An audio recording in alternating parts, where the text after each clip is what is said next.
Serasa sekalian, coba lihat ini adalah masih batuan yang tadi juga, yang tadi kita lihat itu yang ada bercak-bercak hitam yang semacam senolit. Nah maka di sini kita lihat lebih banyak lagi, dan itu sebagian karena kan dia gelas, sebagian dia agak punya kristal yang halus, teksturnya halus. Yang jelas bahwa dia di situ banyak mineral mefiknya, tapi ini umurnya, kalau kita bicara umur, kalau kita bicara senolit, maka senolit itu umurnya lebih tua. Nah kalau ini bukan umurnya sama saja, ini ada proses pada waktu samudra magma yang begitu banyak itu, pada waktu proses diferensiasi kristalisasi fraksinasi, pada waktu terjadi fraksinasi, tektonik bergerak naik sehingga sebahagian magma mefik yang tidak sempat mengalami diferensiasi yang harus turun ke bawah terjebak, dan pada waktu itulah kemudian dia akan membentuk semacam, kalau kita lihat, kalau itu dalam kalau Anda lihat magma biasa yang keluar lava itu kayak membuih, maka yang berada dijebak di dalam tubuh plutoniknya. Nah plutoniknya sendiri karena dia tidak perlu dia tidak membutuhkan temperatur yang terlalu tinggi, dia masih sempat mengkristal yang asamnya. Sementara yang sebagian daripada yang mefiknya tadi itu dia sempat lagi tapi sudah keburu naik, maka akhirnya dia tidak mengkristal, dia terjebak di sini. Ini paling besar ya? Iya, itu di situ lebih besar lagi. Ya. Kalau senolit, maka itulah batuan asing yang lebih tua. Batuannya sudah terbentuk, baru kemudian terbentuk dia jatuh ke dalam suatu magma yang tidak sempat terlarut, dia menjadi senolit. Nah, biasanya dia akan memperlihatkan satu batas yang lebih tegas. Nah, kalau ini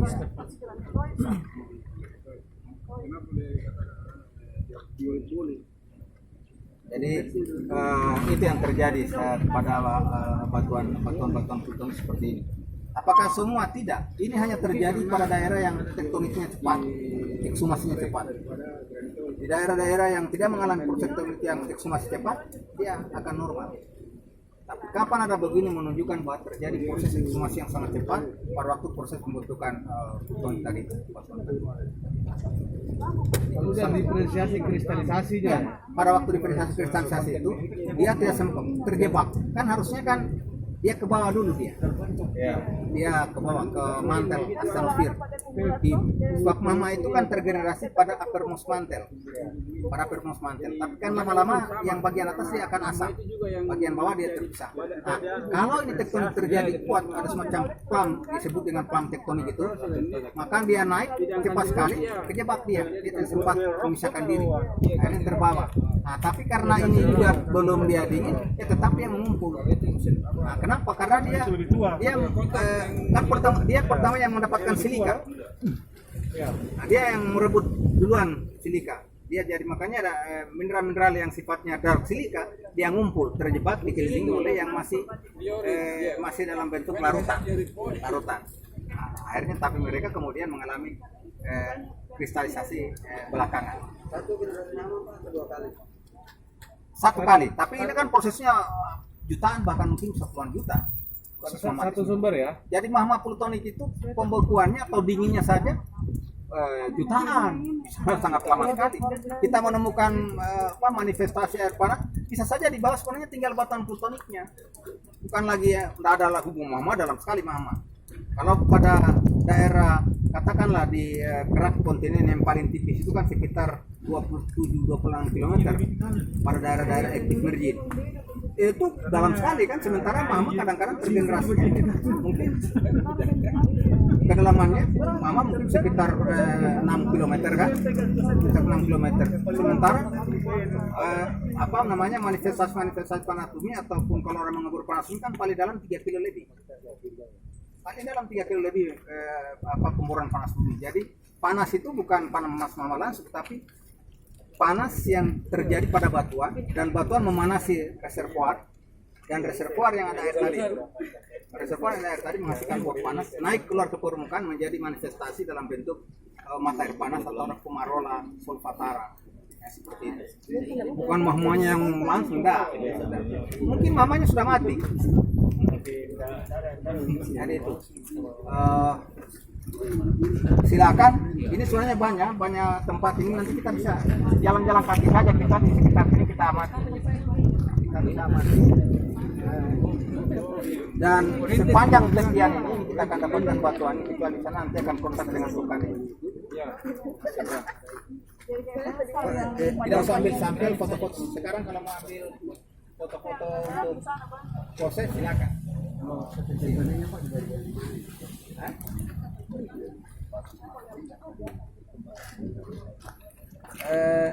Kalau daerah ini dulu masuk, kalau pada waktu terjadinya katanya ini dulu dia sebenarnya benturan dengan busur Sangihe, dalam pengertian itu island art dan island art Sangihe. Ini dia dulu masuk bagian active margin. Karena kalau kita bicara active dan passive margin ini sebenarnya persoalan gerak. Kalau dia bergerak, Relatif bergerak ya. kalau dia dua bergerak katakan active margin. Tapi ada yang lebih cepat. Ada yang lebih cepat. Kalau satu dia diam, yang lain bergerak, ya passive margin namanya. Makanya kenapa di Indonesia Timur ini kita kan baru ada active margin ini kan baru belakangan. Artinya umur baru kemarin. Antara 8-11 juta tahun. Data orang, bukan. Secara itu sebelah ini kan kalau laut ini kan kita dapat pegang sama Tapi ada berapa juga? sama Gamping di atas. Gamping di atas.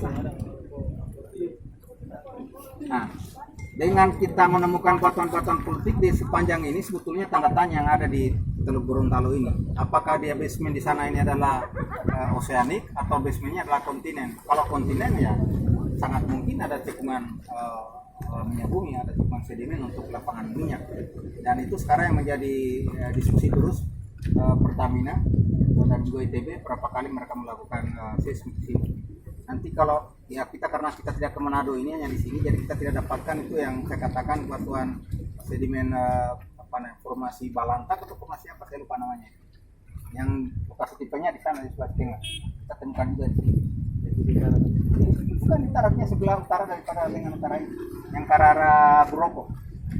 Sebelahnya Buroko itu Pulang Mengunduh. Artinya apa? Berarti tanda tanya di sini. Masa ini hanya sendiri? Mungkin dulu ini dengan di sana gabung. What happened? Ada apa di Teluk Gorontalo? Apakah dia sebuah graben? Ya kan? Sehingga yang kita pahami sekarang itu ini bagian dari lempeng laut Filipina, kemudian dia menyatu amalgamasi dengan yang lain, barangkali bisa lain. Tapi kan sekarang bicara data saja dapat. Data dan animasi-animasi. Nah, itu. Jadi mungkin itu saya teoritanya menarik, tapi kita tidak lihat. Tidak terlalu menarik kita cerita di lapangan. Lebih baik kita mengenal batuan saja. Kalau di kampus kita lihat gambar bagus. Oke, mungkin bagus. Soal ini pantai-pantai yang berasnya ada. Apa istilahnya? Daya tahannya berapa kalau dia batuan asam dengan Ya dari apa namanya? dari saya melihat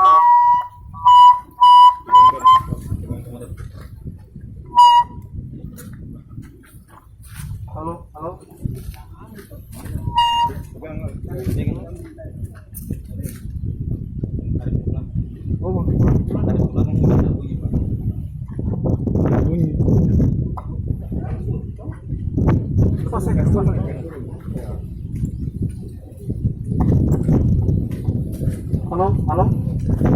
Ya, jadi di tempat ini seperti kita semua bahwa ini adalah apa? Granit ya. Ini granit kalau kita bicara dari aspek kegunaannya ya, ini adalah salah satu bahan bangunan yang mahal ya. Granit bisa dibikin sebagai tile apa? Tehel ya, tegel. Nah, ini. Jadi kita selalu melihat apa manfaatnya untuk manusia ya. Tadi itu ceritanya kejadiannya kan, genesanya. Ini kita bicara tentang apa manfaatnya untuk manusia. Jadi ini seandainya ini batu ini banyak seperti ini ya, dan ada di tempat yang yang tidak jarang mengambilnya ini bisa dibelah-belah menjadi tegel kan. Nah ini mahal harganya. Kalau di Makassar itu 50 kali 1 cm itu ya 1 juta minimal itu kan. Iya. Makin merah makin mahal, makin cantik. Jadi ini. Jadi kita secara selalu bicara kalau beli teknik itu selalu bicara manfaat. Apa manfaatnya ya? Tadi sudah cerita. Tadi dari Pak Asri ceritakan bagaimana kejadiannya kan. Kita apa manfaatnya? Ya? Selalu begitu ya. Jadi selalu ada manfaat yang kita bicarakan. Digunakan untuk kemaslahatan manusia. Selain ini banyak ya masih berekonomis. Karena juga retakannya kecil ya. Kalau retakannya banyak ya itu tidak ekonomis ya. Karena tidak akan terbentuk satu lembar tegel yang bagus. Kemudian dari segi erosi di sini kelihatan bahwa sudah sudah ditanggul ya. Pantai ini sudah ditanggul dan di bawah itu ada beberapa bongkah-bongkah batuan. Itu juga membantu tidak terjadinya abrasi ya. Itu di bawah. Tadi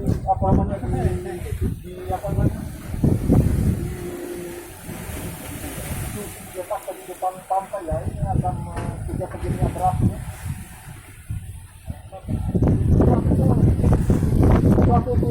Sesuatu kejadian alam itu atau penampakan alam itu ada manfaatnya ya. Ada manfaatnya. Ada manfaatnya.